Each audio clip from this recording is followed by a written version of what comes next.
আসসালামু আলাইকুম। এটিএন বাংলা সংবাদে সবাইকে স্বাগত জানাচ্ছি নাবিলা রহমান।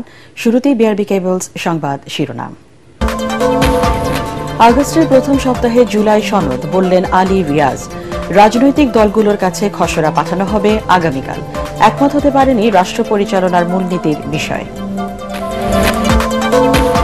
কেন্দ্রীয় ছাড়া বৈষম্য বিরোধী ছাত্র আন্দোলনের সব কমিটির কার্যক্রম স্থগিত। গুলশানের সাবেক এমপির বাসায় চাঁদাবাজির অভিযোগে ছাত্র আন্দোলনের 4 নেতা 7 দিনের রিমান্ডে। দেশ গণতান্ত্রিক ব্যবস্থায় ফিরলেই অধিকাংশ সমস্যার সমাধান হবে, মির্জা ফখরুল। নির্বাচনকে ভয় যারা করে তাদের রাজনীতি থেকে দূরে থাকা উচিত, আমির খসরু। নতুন সংবিধানের জন্য গণপরিষদ নির্বাচন চায় এনসিপি। নেত্রকোনায় জুলাই পদযাত্রায় নাহিদ ইসলাম। গণহত্যাকারী শেখ হাসিনার বিচার ও নতুন সংবিধান বাস্তবায়নের ঘোষণা। যুক্তরাষ্ট্রের সাথে বাণিজ্য ঘাটতি কমাতে 25টি বোয়িং উড়োজাহাজ কিনবে বাংলাদেশ, জানালেন বাণিজ্য সচিব। নতুন শুল্ক হার 20% নিচে নামিয়ে আনার আশা। এবং বার্ন ইউনিটে চিকিৎসাধীন 4 জনের অবস্থা আশঙ্কাজনক। 1 সপ্তাহেও উদ্ঘাটন হয়নি মাইলস্টোন স্কুলের দুর্ঘটনার প্রকৃত কারণ। বিমানের মান নিয়েও প্রশ্ন। শুনছিলেন বিআরবি কেবলস সংবাদ শিরোনাম, এবার বিস্তারিত। আগস্টের প্রথম সপ্তাহেই জাতীয় সনদ দেওয়ার কথা জানিয়েছেন জাতীয় ঐকমত্য কমিশনের সহসভাপতি ডক্টর আলী রিয়াজ। তিনি বলেন, জুলাই সনদের প্রাথমিক খসড়া চূড়ান্ত। আগামীকাল রাজনৈতিক দলগুলোর কাছে তা পাঠানো হবে। রাজধানীর ফরেন সার্ভিস একাডেমিতে কমিশনের বৈঠক শেষে এসব কথা বলেন আলী রিয়াজ। এদিন রাষ্ট্র পরিচালনার মূলনীতির বিষয়ে একমত হতে পারেনি রাজনৈতিক দলগুলো। ইয়াসিন রানাকে সাথে নিয়ে রিপোর্ট করছেন আদ্দিন সজীব। রাজনৈতিক দলগুলোর সাথে জাতীয় ঐকমত্য কমিশনের চলমান সংলাপে রোববার আলোচনার বিষয় ছিল রাষ্ট্র পরিচালনার মূলনীতি, নাগরিকের মৌলিক অধিকার সম্প্রসারণ এবং পুলিশ কমিশন গঠন। কমিশনের সহসভাপতি ডক্টর আলী রিয়াজ জানান, সোমবার রাজনৈতিক দলগুলোর কাছে জাতীয় সনদের প্রাথমিক খসড়া দেয়া হবে।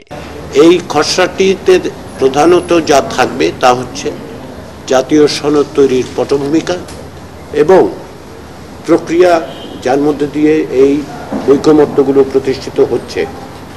প্রাথমিক পর্যায়ে যে সমস্ত বিষয় ঐকমত্য হয়েছে এবং এখন যে সমস্ত বিষয় ঐকমত্য হচ্ছে সেই তালিকাটা এই মুহূর্তেই ওই খসড়ায় থাকবে না, কেননা আমরা চূড়ান্তভাবে সিদ্ধান্তে উপনীত হওয়ার পরই সেগুলো অন্তর্ভুক্ত করব।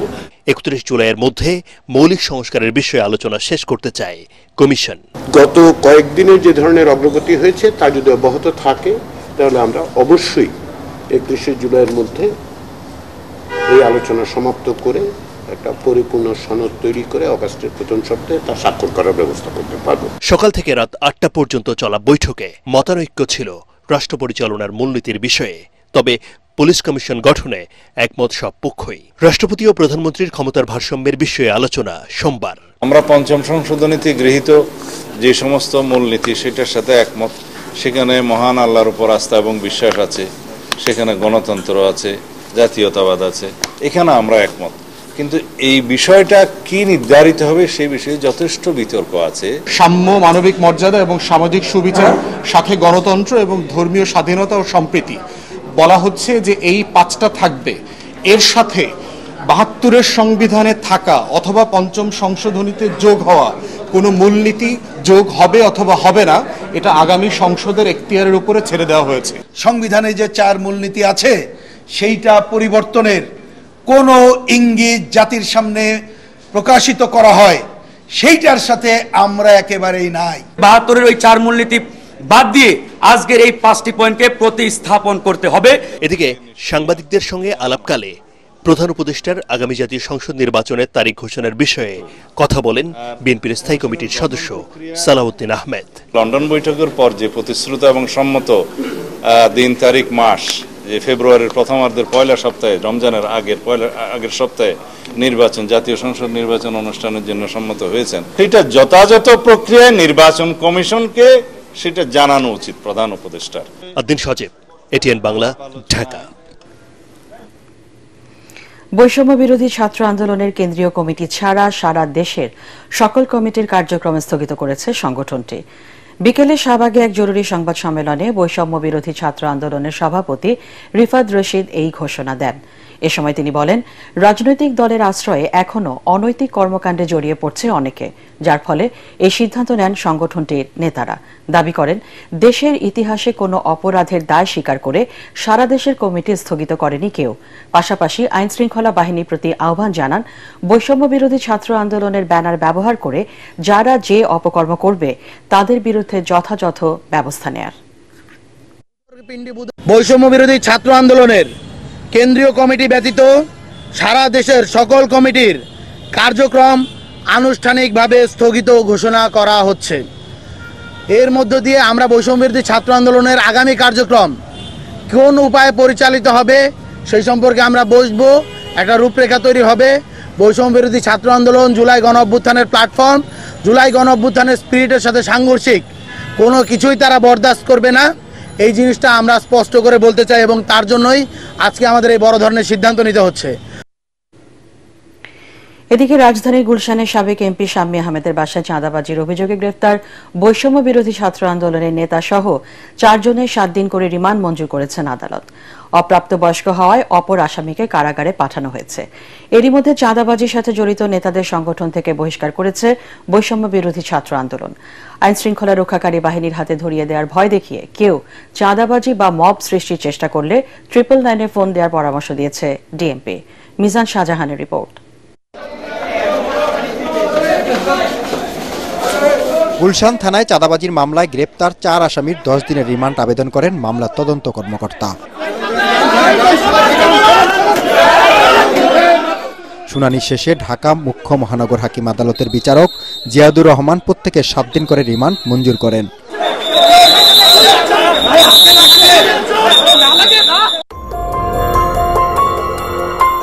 সিসি ক্যামেরার ফুটেজে দেখা যাচ্ছে বৈষম্য বিরোধী আন্দোলনের নেতা পরিচয় দিয়ে গুলশানে 17 জুলাই আওয়ামী লীগের আন্তর্জাতিক বিষয়ক সম্পাদক ও সংরক্ষিত আসনের সাবেক সংসদ সদস্য শাম্মী আহমেদের বাসা থেকে 10 লাখ টাকা চাঁদা আদায় করে।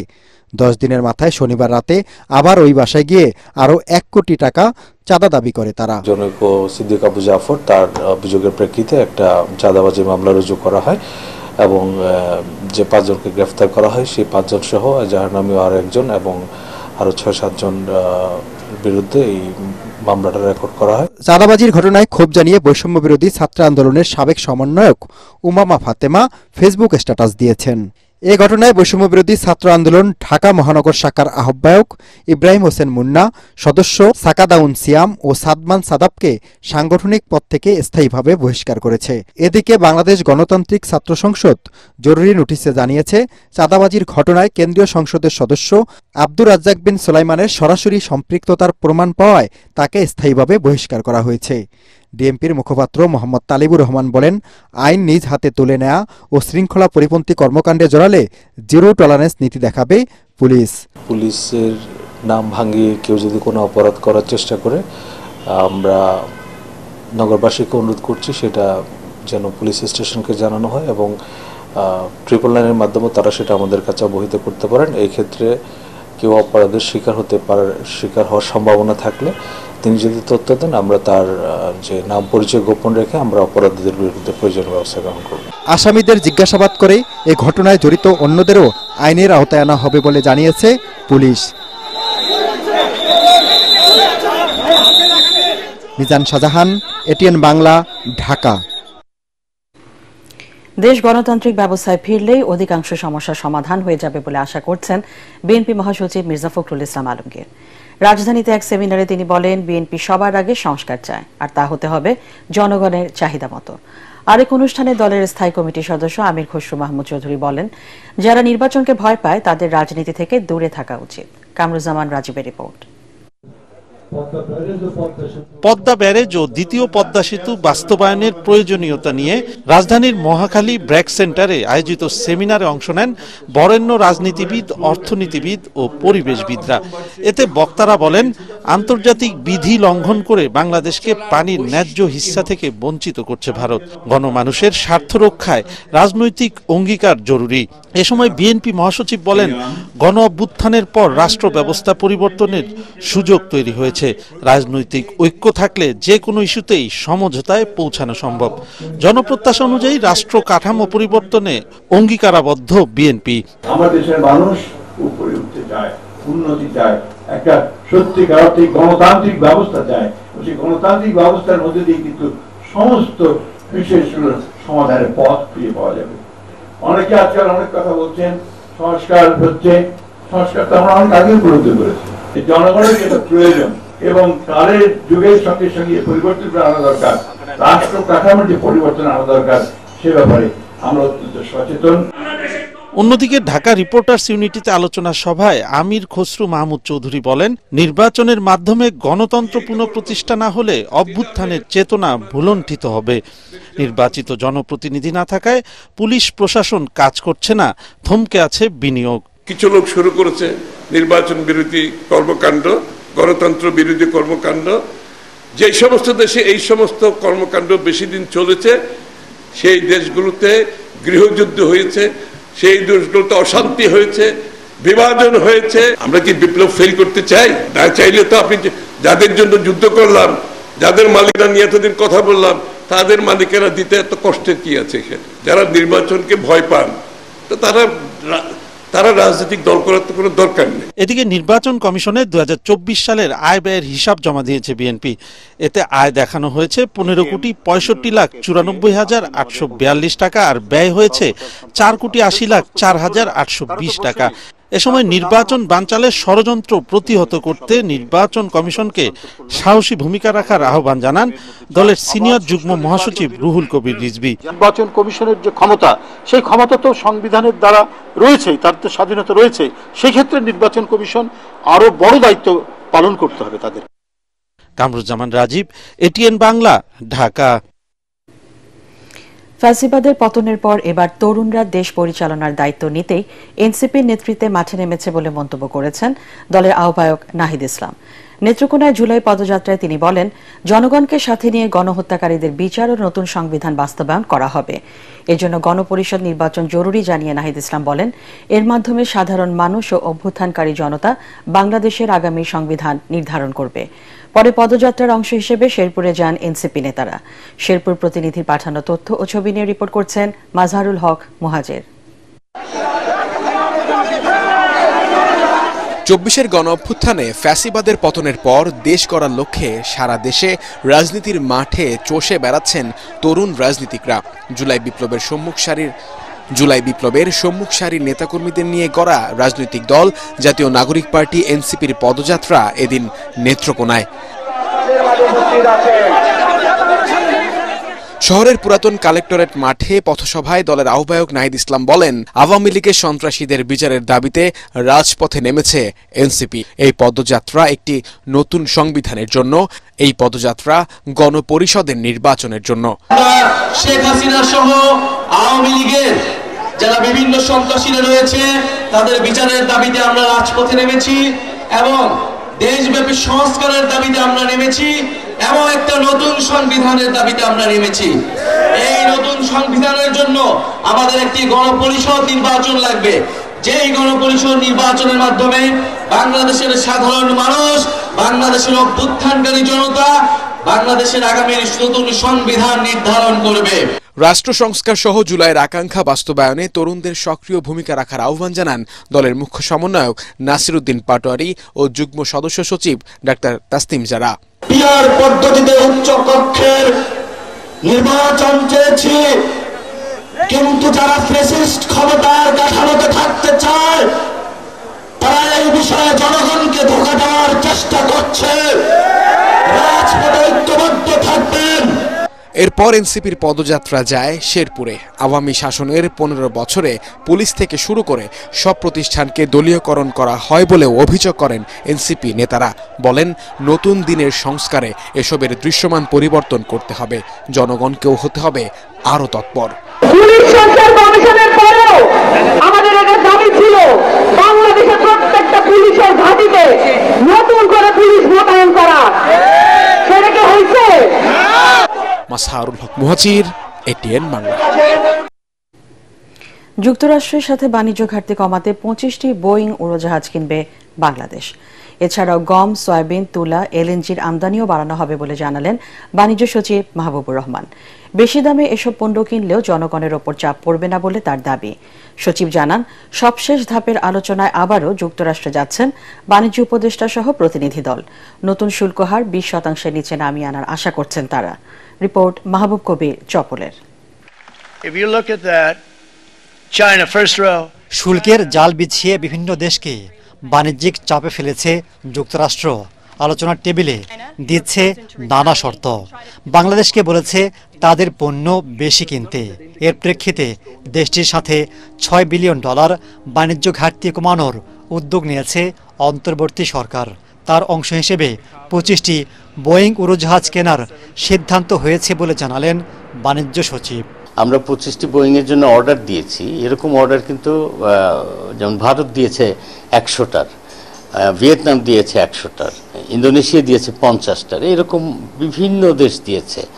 এখন বোয়িং কোম্পানির ক্যাপাসিটি অনুযায়ী কিন্তু তারা এগুলো সরবরাহ করবে। বোয়িং তো একসাথে আর ওগুলো কেনা হচ্ছে না, আপনি অর্ডার দিলে কত বছরে পাবেন সেগুলো। গত বছরে সারা বছরে যুক্তরাষ্ট্র 12টা এয়ারক্রাফট ডেলিভারি করেছে সারা পৃথিবীকে। তা আমাদের হয়তো বছরে একটা ভাগে পড়বে। পাশাপাশি অন্য সোর্স থেকে এয়ারবাস বা অন্য আমরা কিনবো না তা তো নয়। এছাড়াও গম, সয়াবিন, তুলা, এলএনজি আমদানি বাড়ানোরও সিদ্ধান্ত হয়েছে। তবে যুক্তরাষ্ট্র থেকে এসব পণ্য কিনে আনতে খরচ বেশি পড়বে বলে মনে করছেন অনেক ব্যবসায়ী, যার প্রভাব পড়বে বাজারে। তবে তা মানতে নারাজ বাণিজ্য সচিব। আমরা গম ক্রয়ের জন্য তাদের সাথে চুক্তি করেছি। আমাদের সয়াবিন যারা আমদানি করে ওইটা প্রাইভেট সেক্টরে। উন্নত মানের গমটার জন্য আপনাকে কানাডা বা ইউএসএ যেতে হয়, কারণ আপনার ময়দার প্রয়োজনটাও তো আছে। যা কিছুই তাদের কাছ থেকে কিনবো তাই যে বেশি দামের হবে একথা আপনি ধারণা করে দিচ্ছেন কেন? এর প্রভাব দেশের বাজারের উপরে তেমন কিছু পড়বে না। এসব উদ্যোগ নিলেও যুক্তরাষ্ট্রের নতুন শুল্ক হার কমবে কিনা তা এখনও নিশ্চিত নয়। 1 আগস্ট নতুন হার কার্যকরের আগে ওয়াশিংটনে 3য় দফায় বৈঠকে বসবেন দুদেশের বাণিজ্য প্রতিনিধিরা। বাংলাদেশের অন্যতম রপ্তানি প্রতিযোগী দেশ ভিয়েতনাম ও ভারত শুল্ক 20% নামিয়ে এনেছে। ঢাকার প্রত্যাশাও তেমনই। 29-30 তারিখে আমাদের ওয়াশিংটনে বৈঠক হবে ইউএসটিআর এর অফিসে। তো সেখানে আমাদের আলোচনা হবে। আমাদের আলোচনা সরাসরি 1 তারিখের যে সময়সীমার কথা আপনারা জানেন বা আপনারা বললেনও, সেটা হয়তো আমাদের জন্য অ্যানাউন্সমেন্ট তার মধ্যেই হয়ে যাবে। যেটা ভিয়েতনাম এবং ইন্ডিয়ার উপরে হয়েছে আমরা তার চেয়ে কম সুবিধা আশা করছি না। আমরা মনে করছি যে তার চেয়ে ভালো কিছুই হবে আমাদের জন্য। যুক্তরাষ্ট্রের সাথে বাণিজ্য বাড়লেও চীনের সাথে সম্পর্ক খারাপ হবার সম্ভাবনা নেই বলে মনে করছেন বাণিজ্য সচিব। চায়নার সাথে Mahbub Kabir Chapal, ATN Bangla, Dhaka. Milestone school and কলেজে বিমান বিধ্বস্তের ঘটনায় মৃতের সংখ্যার সংশোধিত তালিকা দিয়েছে স্বাস্থ্য মন্ত্রণালয়। এতে মোট মৃতের সংখ্যা 34 জন বলে জানানো হয়েছে। জাতীয় বার্ন অ্যান্ড প্লাস্টিক সার্জারি ইনস্টিটিউটের পরিচালক ডক্টর নাসির উদ্দিন মিডিয়া ব্রিফিংয়ে জানান, আইসিইউতে সংকটাপন্ন অবস্থায় 4 জন চিকিৎসাধীন আছেন, যাদের অবস্থা অপরিবর্তিত রয়েছে। এখনও ভর্তি আছে 34 জন, এর মধ্যে শিশু 28 জন। আজও হাসপাতাল থেকে 2 জনকে ছাড়পত্র দেওয়া হয়েছে। এতে ওই স্কুলের একজন আয়াও রয়েছেন। কোনো রোগীকে বিদেশে নেওয়ার সিদ্ধান্ত হয়নি বলেও জানান এই চিকিৎসক। এদিকে মাইলস্টোন স্কুল সোমবার পর্যন্ত ছুটি ঘোষণা করেছে কর্তৃপক্ষ। গতকালকে সিভিয়ার থেকে ক্রিটিক্যাল স্টেজ অর্থাৎ একটু খারাপ স্টেজে গেছে 2 জন রোগী। আর আমাদের নতুন করে আইসিইউতে তেমন কেউ আসেনি, যা ছিল তাই, এবং আমরা আইসিইউ থেকে কাউকে স্টেপ ডাউনও করাই নাই। মানসিক সাপোর্ট দেওয়ার ব্যাপারে আমরা প্রতিদিন 2 বেলা করে আমাদের প্রত্যেকটি ইউনিট চিফ কথা বলছেন। একই সঙ্গে আমাদের সরকারি যে চিকিৎসকরা আছেন মানসিক স্বাস্থ্য বিষয়ক, তারা প্রতিদিন ব্রিফ করছেন, এবং বিশেষত যে রোগীগুলো একটু ক্রিটিক্যাল এবং সিভিয়ার তাদের ব্যাপারে আমরা আরো ক্লোজ ডোর ব্রিফিং করছি। এখন পর্যন্ত কেউ বিদেশে নেওয়ার ব্যাপারে কোনো কথা বলেননি। এদিকে উত্তরার মাইলস্টোন স্কুল অ্যান্ড কলেজে যুদ্ধ বিমান বিধ্বস্তের ঘটনায় প্রায় সপ্তাহ পার হতে চললেও এখনও জানা যায়নি দুর্ঘটনার প্রকৃত কারণ। পাইলট তৌকির ইসলামের মৃত্যুকে কেন্দ্র করে প্রশ্ন উঠেছে বিমানের মান নিয়েও। তবে কিছুটা পুরনো হলেও F-7 যুদ্ধ বিমান ব্যবহার অনুপযোগী নয় বলে দাবি এভিয়েশন বিশেষজ্ঞদের। বিমান দুর্ঘটনার বিভিন্ন দিক নিয়ে তপু সাহার ছবিতে তরিক ইসলামের অনুসন্ধান। সম্প্রতি উত্তরার মাইলস্টোন স্কুলে বিমান বিধ্বস্তের ঘটনায় শোকার্ত পুরো দেশ। এই ঘটনায় এরই মধ্যে মারা গেছে অনেকে, যার অধিকাংশই শিশু। আহত হয়েছে শতাধিক। বিমানবন্দরের খুব কাছে যুদ্ধ বিমান বিধ্বস্তের ঘটনায় নানা প্রশ্ন ঘুরপাক খাচ্ছে। যুদ্ধ বিমানের সাবেক পাইলট জানান, কয়েক ধাপের পরীক্ষা শেষে উত্তীর্ণ হলেই কেবল অনুমতি মেলে একাকী বা সলো বিমান চালানোর। ফ্লাইং স্কুল থেকে সিলেবাস করা আছে যে এত ঘন্টার সিলেবাসে এই ধরনের মিশন ফ্লাই করলে ওকে সার্টিফাই করব। যদি সে সাকসেসফুলি এই মিশনগুলো ফ্লাই করার পরে টেস্টে অ্যাপিয়ার করে, যদি সে টেস্টে ক্লিয়ার করতে পারে, তখন তাকে আমরা বলবো যে we will certify them as a skilled pilot. কিন্তু অসম্ভব স্কিলফুল মানুষও in the lapse of moment ভুল করে ফেলতে পারে। প্রশ্ন উঠেছে চীনের তৈরি সোভিয়েত আমলের MiG-21 আদলে তৈরি F-7 যুদ্ধ বিমানের মান নিয়ে, যেখানে 2013 সালে এই বিমানের উৎপাদন বন্ধ করে দিয়েছে চীনা company Chengdu aircraft corporation CAC। এখাত বিশেষজ্ঞরা বলছেন কিছুটা পুরাতন হলেও ব্যবহার উপযোগী এ যুদ্ধ বিমান। F-7 এয়ারক্রাফট বাংলাদেশের মেইনস্টে, এবং এই এয়ারক্রাফটগুলো আমাদের যথেষ্ট আধুনিক ইন দ্য সেন্স দ্যাট এর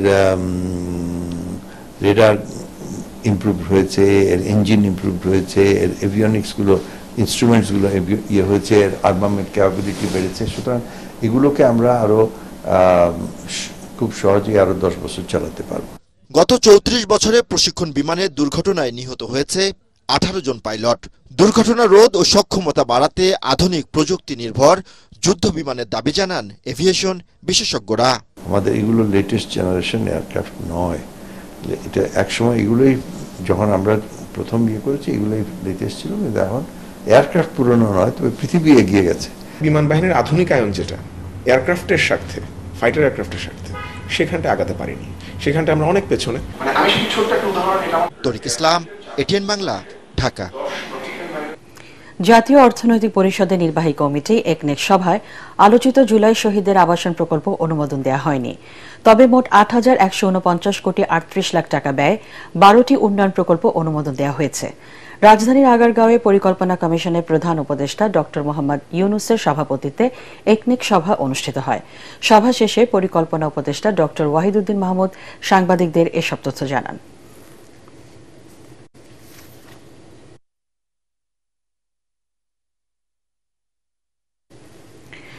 দক্ষিণ পূর্ব এশীয় আঞ্চলিক জোট আসিয়ানের সদস্যপদ পেতে মালয়েশিয়ার সমর্থন চেয়েছে বাংলাদেশ। রাষ্ট্রীয় অতিথি ভবন যমুনায় মালয়েশিয়ার প্রধানমন্ত্রী আনোয়ার ইব্রাহিমের কন্যা ও পিপলস জাস্টিস পার্টির ভাইস প্রেসিডেন্ট নুরুল ইজা আনোয়ারের সাথে বৈঠকে এই সমর্থন চান প্রধান উপদেষ্টা ডক্টর মোহাম্মদ ইউনুস। তিনি আশা করেন আসিয়ানের বর্তমান চেয়ারম্যান মালয়েশিয়া বাংলাদেশের সদস্যপদ লাভে সক্রিয় ভূমিকা নেবে। এতে করে আসিয়ানের সেক্টরাল ডায়ালগ পার্টনারের পরিবর্তে বাংলাদেশ আঞ্চলিক সংস্থার পূর্ণ সদস্য হয়ে উঠবে। জুলাই আন্দোলন বেগবান হওয়ার পাশাপাশি জল ঘোলা করতে থাকে তৎকালীন আওয়ামী লীগ সরকার। নাহিদ ইসলাম, আসিফ মাহমুদ সহ 3 সমন্বয়ককে আটকের পর হাসনাত আবদুল্লাহ ও সার্জিস আলমকেও তুলে নেওয়া হয় ডিবি অফিসে। ওদিকে গণহত্যার সাথে জড়িতদের বিচার নিশ্চিত সহ 3 দফা দাবিতে আলটিমেটাম দেয় বৈষম্য বিরোধী ছাত্র আন্দোলন। অন্যদিকে জাতীয় অর্থোপেডিক হাসপাতালে আহতদের দেখতে গিয়ে ক্ষমতাচ্যুত প্রধানমন্ত্রী শেখ হাসিনা বলেন, নাশকতায় এত মায়ের বুক খালি হোক সরকার তা কখনোই চায়নি। আদ্দিন সজীবের আরেকটি রিপোর্ট। একটা পর্যায়ে হচ্ছে তারা আমাকে physically and mentally torture assault করা শুরু করে। শরীরে নির্যাতনের এই দাগ তখনো মুছে যায়নি নাহিদ ইসলামের। হয়তো কিছু একটা দিয়ে মারতে শুরু করে, তারপরে একটা পর্যায়ে আমি সেন্সলেস হয়ে যাই। বিবিসির খবরে উঠে আসে প্রথমবার আটকের পর চোখ বেঁধে বৈষম্য বিরোধী ছাত্র আন্দোলনের এই সমন্বয়ককে মারধরের সেই খবর। পুরো সময় আমার চোট বাঁধা ছিল। হাসপাতালের বিছানা থেকে দ্বিতীয় দফায় 26 জুলাই তাকে সহ আসিফ মাহমুদ, আবু বকর মজুমদারকে গ্রেফতারের পরে 27 জুলাই আটক করা হয় সার্জিস আলম আর হাসনাত আবদুল্লাহকেও। বলা হয় সমন্বয়কদের নিরাপত্তার স্বার্থে তাদেরকে ডিবি হেফাজতে নেওয়া হয়েছে।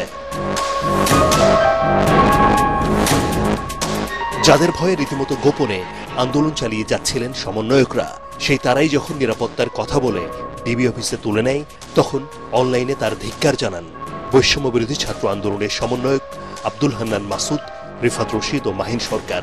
আটকদের দ্রুত মুক্তি এবং শিক্ষার্থী হত্যার সাথে জড়িত মন্ত্রী, পুলিশ সহ সব দোষীদের বিচার সহ 3 দফা দাবিতে দেন 24 ঘন্টার আলটিমেটাম।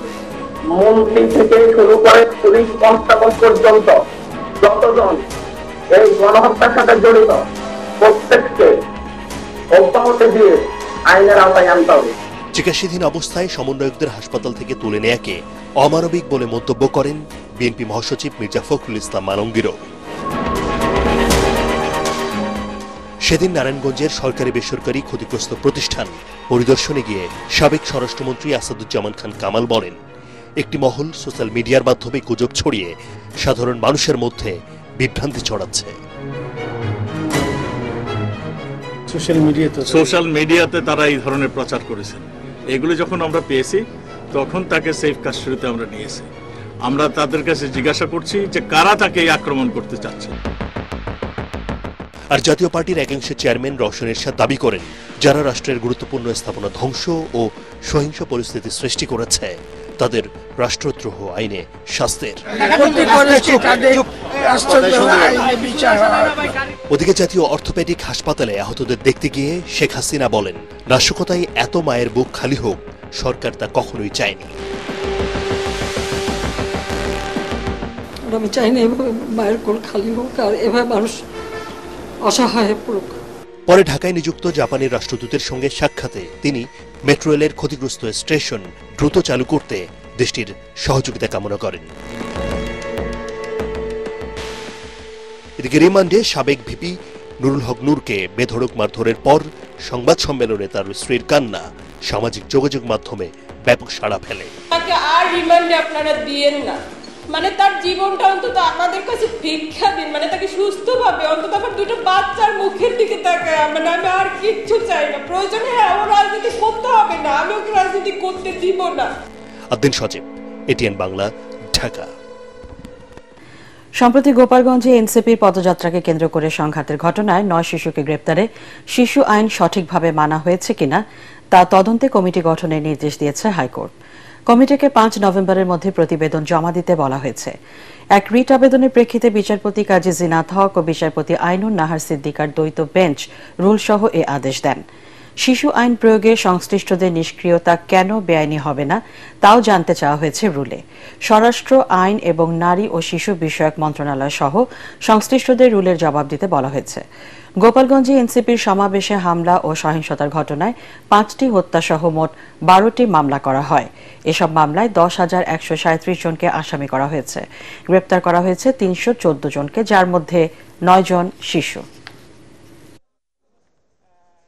রুল নিশি জারি করেছেন এবং একটা ডাইরেকশন দিয়েছেন যে এই রেসপন্ডেন্টদের সকলকে একটা ডাইরেকশন দিয়েছেন যে একটা ইনকোয়ারি কমিটি করতে হবে এই শিশুদের বিষয়ে চাইল্ড অ্যাক্ট অনুসরণ করা হচ্ছে কিনা এবং তাদের বর্তমান পরিস্থিতি কি সেটা ইনকোয়ারি করে এই কোর্টে আগামী 5 নভেম্বর সেই রিপোর্টটা দাখিল করতে হবে। অন্তর্বর্তীকালীন সরকারের প্রধান উপদেষ্টা ডক্টর মোহাম্মদ ইউনূসের বিরুদ্ধে মানহানির অভিযোগে করা মামলার কার্যক্রম বাতিল করে হাইকোর্টের দেয়া রায় বহাল রেখেছে আপিল বিভাগ। একই সাথে হাইকোর্টের রায়ের বিরুদ্ধে রাষ্ট্রপক্ষের করা লিভ টু আপিল খারিজ করে দিয়েছে সর্বোচ্চ আদালত। বিচারপতি জুবায়ের রহমান চৌধুরী নেতৃত্বাধীন 3 বিচারপতির বেঞ্চ এ আদেশ দেন। এর আগে এক বক্তব্যকে কেন্দ্র করে মানহানির অভিযোগে 2010 সালে গ্রামীণ ব্যাংকের তৎকালীন ব্যবস্থাপনা পরিচালক ডক্টর মোহাম্মদ ইউনূসের নামে মামলাটি করা হয়। মামলার কার্যক্রম বাতিল চেয়ে 2011 সালে হাইকোর্টে আবেদন করেন তিনি। গত বছরের 24 অক্টোবর মামলার কার্যক্রম বাতিল ঘোষণা করে রায় দেয় হাইকোর্ট। পরে আপিল করে রাষ্ট্রপক্ষ।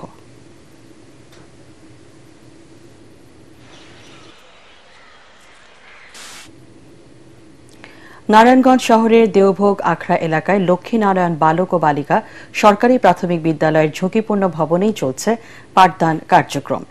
এতে যে কোনো সময় ঘটতে পারে বড় ধরনের দুর্ঘটনা। প্রায় শতবর্ষী এই স্কুল দুটির শিক্ষার্থী, শিক্ষক ও অভিভাবকরা দিন কাটাচ্ছেন চরম শঙ্কায়। তবে দ্রুত ব্যবস্থা নেওয়ার আশ্বাস দিয়েছে জেলা প্রশাসন। নারায়ণগঞ্জ থেকে আব্দুল সালামের রিপোর্ট, জানাচ্ছেন আশিকুর রহমান। 1937 সালে নারায়ণগঞ্জ শহরের মন্দির কর্তৃপক্ষের উদ্যোগে নির্মিত হয় দেওভোগ এলাকার লক্ষ্মীনারায়ণ বালক বালিকা সরকারি প্রাথমিক বিদ্যালয়। 2023 সালে স্কুলের ছাদ ভেঙে পড়লে ঝুঁকিপূর্ণ ঘোষণা করা হয় ভবনটিকে। পরে ঝুঁকিপূর্ণ ভবনের 2টি কক্ষ বন্ধ করে দেয়া হলেও এখনও পাঠদান কার্যক্রম চলছে বাকি কক্ষগুলোতে। এছাড়া অন্যান্য বাকি কার্যক্রম চলছে পার্শ্ববর্তী একটি মন্দিরের 2টি কক্ষে। প্রতিদিন ঝুঁকি নিয়ে ক্লাস করছেন শত শত শিক্ষার্থী। এ নিয়ে ক্ষোভ জানান শিক্ষার্থী ও শিক্ষকরা। এ মন্দিরে ক্লাস করতে আমাদের অনেক সমস্যা হয়। এ মন্দিরে অনেক পূজা ও ঢাকঢোল বাজে, তাই আমাদের পড়ালেখার সমস্যা হয়, পড়া বুঝতে সমস্যা হয়। এখানে অনেক শব্দ হয়, প্রতিদিনই পূজা আর্চা হয়, তাই এখানে অনেক শব্দ হয়, তাই আমরা মনে রাখতে পারি না কিছু। এখানে ক্লাস করতে আমাদের অনেক ভয় লাগে, আর বৃষ্টি হলেও এখানে অনেক জল আসে, পানি আসে, কারণ আমাদের পা মোজা সব ভিজে যায়। এখানে ক্লাস করতে গিয়ে শিক্ষার্থীদের আসলে অনেক সমস্যা হচ্ছে, যেহেতু এটা মন্দির কম্পাউন্ড, এখানে প্রায় প্রতিদিনই পূজা থাকে, ঢাকঢোলের আওয়াজ, ঘন্টার বাড়ি, তো আসলে ঠিক পড়াশোনার পরিবেশ এখানে নেই। সমস্যার কথা বারবার সংশ্লিষ্টদের বলেও কোনো সুরাহা হচ্ছে না বলে জানালেন প্রধান শিক্ষক। মন্দিরে ক্লাস করি, আবার স্কুলও 2টা রুমে, এইভাবে ক্লাস করতে করতে আমরা হাঁপায়ে উঠতেছি। আমাদের প্রত্যেকটা শিক্ষক অসুস্থ হয়ে যাচ্ছে। আর এই বিল্ডিং এর কথা তো বলাই যাবে না, এই বিল্ডিংটা যে কোনো মুহূর্তে ভেঙে পড়তে পারে। তবে জেলা প্রাথমিক শিক্ষা অফিস বলছে নতুন ভবনের জন্য আবেদন প্রক্রিয়াধীন। এই বিদ্যালয়ে ভবন নির্মাণের জন্য তারা যে নির্ধারিত ছক দিয়েছে, সেই ছক অনুযায়ী আমরা তাদের কাছে তথ্য পাঠিয়েছি। আমার কাছে সব রেকর্ড আছে। কিছুদিন আগেও আমরা এটা নিয়ে খোঁজ নিয়েছি, এটা অধিদপ্তরে পাশ হয়েছে, এটা মন্ত্রণালয়ে তারা পাঠিয়ে দিয়েছে। এ ব্যাপারে দ্রুত প্রয়োজনীয় ব্যবস্থা নেয়ার আশ্বাস দিলেন জেলা প্রশাসক। আগামীতে যদি কোনো প্রকল্প নেয়, সেক্ষেত্রে আমরা এটি লিস্টে রেখেছি দ্রুত, যাতে প্রকল্প নেওয়ার সাথে সাথেই আমরা স্কুলটি প্রকল্পের আওতায় এনে নতুন ভবন করতে পারি। শিক্ষার্থীদের নিরাপত্তা নিশ্চিতে দ্রুত কার্যকর ব্যবস্থা নেয়ার দাবি জানিয়েছেন এলাকাবাসী। Bureau report, ATN Bangla. Al Arafah Islami Bank অর্থ সংবাদ।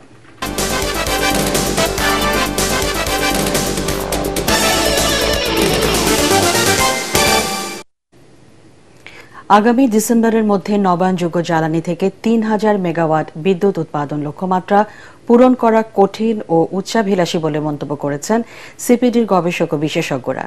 সিপিডি কার্যালয়ে জাতীয় রুফটপ সোলার কর্মসূচির নকশা, বাস্তবায়ন, পর্যবেক্ষণ ও মূল্যায়ন কাঠামো নিয়ে সেমিনারে এসব কথা বলেন আলোচকরা। এতে সিপিডির গবেষণা পরিচালক ড খন্দকার গোলাম মোয়াজ্জেম বলেন, তড়িঘড়ি করে সোলার প্যানেল থেকে বিদ্যুৎ উৎপাদনের লক্ষ্য বাস্তবায়নে সতর্কভাবে এগোতে হবে। নিশ্চিত করতে হবে এটি যেন কারো পকেট ভারী করার উদ্যোগে পরিণত না হয়।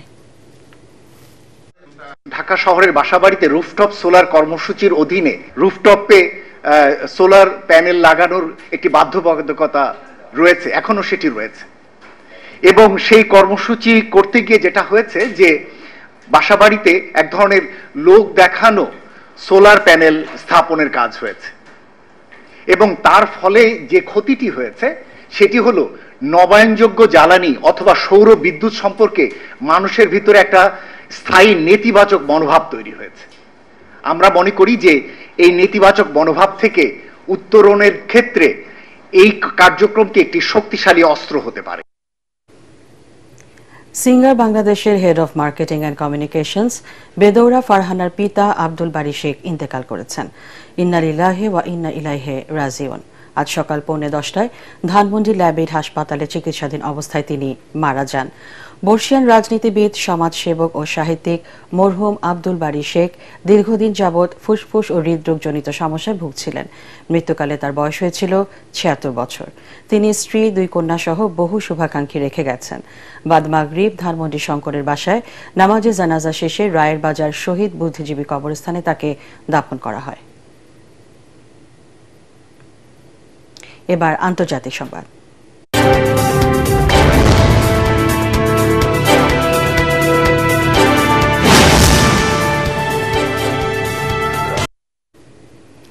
আন্তর্জাতিক চাপের মুখে ত্রাণ সহায়তা প্রবেশ ইসরায়েলের অনুমতি দেওয়ার মধ্যে একদিনে গাজায় অনাহারে প্রাণ গেছে আরও 6 ফিলিস্তিনের।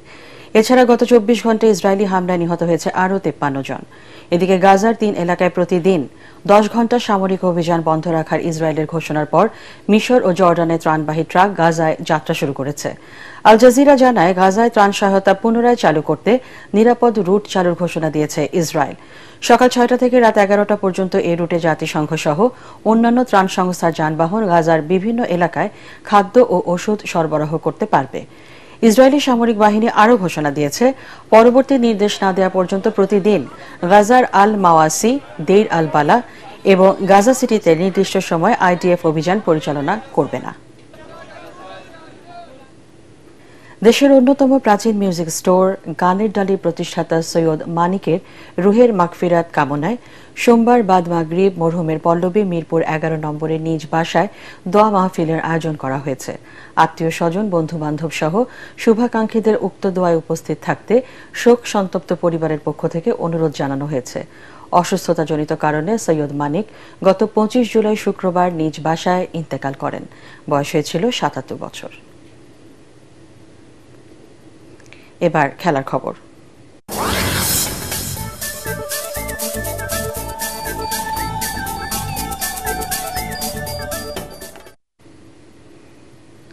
এশিয়া কাপে আবারও একই গ্রুপে পড়েছে ভারত আর পাকিস্তান।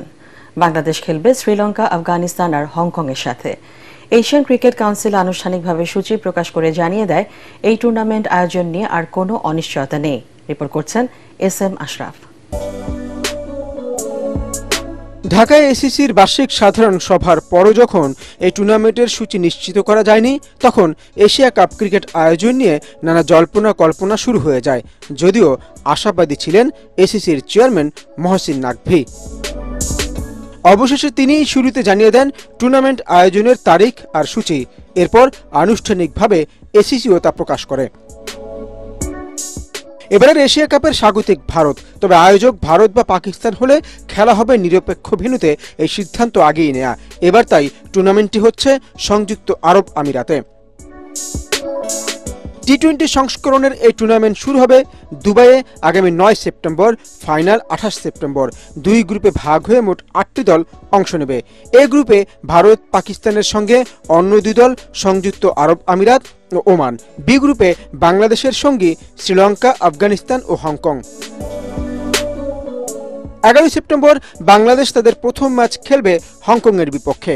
এরপর 13 সেপ্টেম্বর শ্রীলঙ্কা, 16 সেপ্টেম্বর আফগানিস্তানের মুখোমুখি হবে বাংলাদেশ, 14 সেপ্টেম্বর মুখোমুখি হবে চিরপ্রতিদ্বন্দ্বী ভারত ও পাকিস্তান। SM Ashraf, ATN Bangla. টি-20 ফরম্যাটের এশিয়া কাপকে সামনে রেখে পাওয়ার হিটিং কোচ নিয়োগ দিতে যাচ্ছে বাংলাদেশ ক্রিকেট বোর্ড BCB। এই ফরম্যাটে উন্নতি হয়েছে ঠিকই, তবে টি-20 মেজাজে ব্যাট করা, ছক্কা মারার ক্ষেত্রে বাংলাদেশ এখনও বেশ পিছিয়েই আছে। বিশ্বজুড়ে ব্যাটারদের ছক্কা হাঁকানো শেখানোর কাজ করেন অন্যতম সেরা পাওয়ার হিটিং কোচ জুলিয়ান উড। আগস্টে ঢাকায় পৌঁছে তিনি সপ্তাহ জাতীয় দলের সঙ্গে কাজ করবেন এই ইংলিশ কোচ। এশিয়া কাপকে সামনে রেখে 6 আগস্ট মিরপুরের শেরেবাংলা জাতীয় ক্রিকেট স্টেডিয়ামে অনুশীলন শুরু করবে টাইগাররা। ক্যাম্প শুরুর আগে জুলিয়ান উডের ঢাকায় পৌঁছানোর কথা রয়েছে, এমনটাই জানিয়েছে ক্রিকেট বিষয়ক ওয়েবসাইট ক্রিকবাজ। শেষ করার আগে বিআরবি কেবলস সংবাদ শিরোনাম জানিয়ে দিচ্ছি আরেকবার। আগস্টের প্রথম সপ্তাহে জুলাই সনদ বললেন আলী রিয়াজ। রাজনৈতিক দলগুলোর কাছে খসড়া পাঠানো হবে আগামীকাল। একমত হতে পারেনি রাষ্ট্র পরিচালনার মূলনীতির বিষয়। কেন্দ্রীয় ছাড়া বৈষম্য বিরোধী ছাত্র আন্দোলনের সব কমিটির কার্যক্রম স্থগিত। গুলশানে সাবেক এমপির বাসায় চাঁদাবাজির অভিযোগে ছাত্র আন্দোলনের 4 নেতা 7 দিনের রিমান্ডে। দেশ গণতান্ত্রিক ব্যবস্থায় ফিরলেই অধিকাংশ সমস্যার সমাধান হবে, মির্জা ফখরুল। নির্বাচনকে ভয় পায় যারা, তাদের রাজনীতি থেকে দূরে থাকা উচিত, আমির খসরু। নতুন সংবিধানের জন্য গণপরিষদ নির্বাচন চায় এনসিপি। নেত্রকোনায় জুলাই পদযাত্রায় নাহিদ ইসলাম। গণহত্যাকারী শেখ হাসিনার বিচার ও নতুন সংবিধান বাস্তবায়নের ঘোষণা। যুক্তরাষ্ট্রের সাথে বাণিজ্য ঘাটতি কমাতে 25টি বোয়িং উড়োজাহাজ কিনবে বাংলাদেশ, জানালেন বাণিজ্য সচিব। নতুন শুল্ক হার 20% নিচে নামিয়ে আনার আশা। এবং বার্ন ইউনিটে চিকিৎসাধীন 4 জনের অবস্থা আশঙ্কাজনক। 1 সপ্তাহেও উদ্ঘাটন হয়নি মাইলস্টোন স্কুলে দুর্ঘটনার প্রকৃত কারণ। বিমানের মান নিয়েও প্রশ্ন। পরবর্তী সংবাদ দেখার আমন্ত্রণ জানিয়ে এখনকার মতো শেষ করছি। ATN বাংলা সংবাদ ইউটিউবে দেখতে ব্রাউজ করুন youtube/ATN Bangla News।